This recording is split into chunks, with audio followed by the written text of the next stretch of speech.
भारतीय संविधान की प्रस्तावना, ठीक है, preamble of silent feature of Indian constitutions. कहता है कि भारत आज़ाद कब हुआ था, आज़ादी कब मिली थी उसको, 15 अगस्त 1947 में। भारत को 15 अगस्त 1947 को स्वतंत्रता की प्राप्ति हुई, लेकिन भारत में नए संविधान का जो निर्माण करने के लिए संविधान सभा की रचना जो थी वो 1946 में कैबिनेट मिशन जो प्लानिंग थी उनके अंतर्गत हो चुकी थी। आज़ाद कब हुआ था, 15 अगस्त 1947 को हुआ था, लेकिन इस संविधान को बनाने के लिए, ठीक है, संविधान का निर्माण करने के लिए संविधान सभा की रचना जो थी उन्होंने 1946 में ही कैबिनेट मिशन के लिए योजना जो थी वो बना ली थी।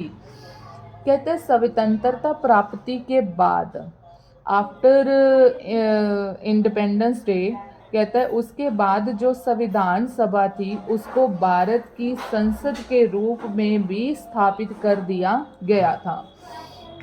इस संविधान सभा ने दिसंबर 1946 में अपना काम जो था वो शुरू किया और 26 नवंबर 1949 को संविधान तैयार कर दिया था। शुरू कब हुआ था, 1946 में। कब हुआ था, 1946 में। इस संविधान सभा दिसंबर में शुरू हुआ था। 26 नवंबर 49, कितने इयर्स लग गए, 3 इयर्स लग गए इसको कंप्लीट होते होते, ठीक है। फिर इसको संविधान तैयार तो कर दिया था, लेकिन इसको 26 जनवरी 1950 को क्या किया गया, लागू किया गया इसको। और भारत का जो संविधान था उसमें बहुत सारे देशों के संविधानों की तरह अपनी प्रस्तावना का आरंभ होता है और प्रस्तावना संविधान के दर्शन और शासन के उद्देश्य पर प्रकाश कुछ नज़र डालती हैं।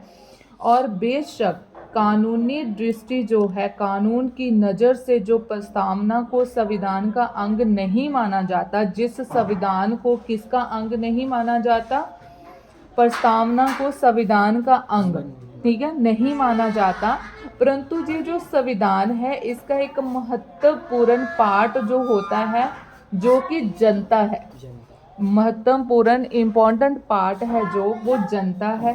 जनता के निविचन प्रतिनिधियों, शासकों, जजों के द्वारा इस संविधान को क्या किया गया है, विश्लेषण में मार्गदर्शन करती है। नेक्स्ट है क्वेश्चन आंसर। कहता है कि भारतीय संविधान में प्रस्तावना की क्यों जरूरत होती है और क्या जरूरत होती है, ठीक है, इस कॉन्स्टिट्यूशंस की क्या जरूरत होती है और क्यों होती है।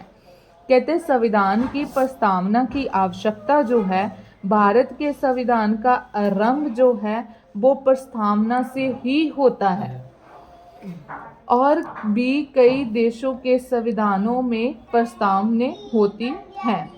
कहते हैं ये प्रस्तावना जो है को संविधान का अंग नहीं माना जाता। इसीलिए कई बार ये प्रश्न पैदा हो जाता है कि संविधान की प्रस्तावना का क्या ज़रूरत क्या है, क्यों ज़रूरी है ये, क्या इसके बिना काम नहीं चल सकता।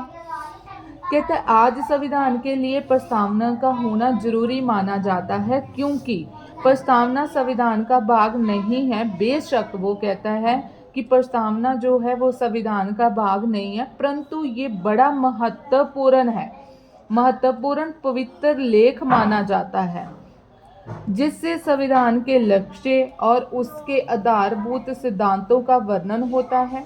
ये न्यायपालिका की संविधान की व्याख्या करने में बड़ी सहायता करती है। ये संविधान का दर्शन है जिसके अनुरूप ही संविधान के अन्य प्रावधान होने चाहिए। भारतीय जो हैं वो क्या करता है, ये निर्णय भी दिया है इन्होंने कि संसद संविधान में संशोधन कर सकती है परंतु इसके आधारभूत ढांचे का नहीं बदल सकती। इसको सिर्फ क्या दे सकती है, संशोधन कर सकती है इसका, लेकिन इसके ढांचे को, इसके रूल्स रेगुलेशंस को नहीं बदल सकती। और संविधान के आधारभूत ढांचे का ज्ञान जो है वो प्रस्तावना ही दे सकती है। कहते हैं संविधान की प्रस्तावना का महत्व का वर्णन करो। संविधान की प्रस्तावना क्या है? संविधान में प्रस्तावन की व्यवस्था करने का अपना ही महत्व है। अमेरिका, फ्रांस, जापान, ये जितने भी देशों में संविधान की प्रस्तावना की व्याख्या की गई है, संविधान की प्रस्तावना के महत्व का पता निम्नलिखित बातों में से चलता है। कौन कौन सा? एक तो इसको दर्शन देती है, संविधान का दर्शन देती है, जिस पर समस्त अधिकार जो है आधारित होता है। संविधान जो है जिसके ऊपर डिपेंड रहता है, उन सिद्धांतों तथा उद्देश्यों, उनके जो उद्देश्यों का उल्लेख करती है, उनको समझती है, जिनकी पूर्ति के लिए संविधान के विभिन्न अनुच्छेद व धाराएं लिखी गई हैं। ये संविधान का सार और मूल आधार होता है। कहते हैं संविधान की प्रस्तावना न्यायाधीशों, राजनीतियों, विद्वानों तथा विद्यार्थियों के लिए संविधान को समझने, उसकी व्याख्या करने में सहायक होती है। संविधान की विभिन्न धाराओं का प्रस्तावन की सहायता से अधिक अच्छी प्रकार से समझा जा सकता है। भारतीय संविधान की प्रस्तावना में सभी शब्द तथा वाक्य बड़े सोच विचार के बाद ही अपनाए गए हैं और इसीलिए इसका सभी प्रस्तावों में अपना एक विशिष्ट स्थान है।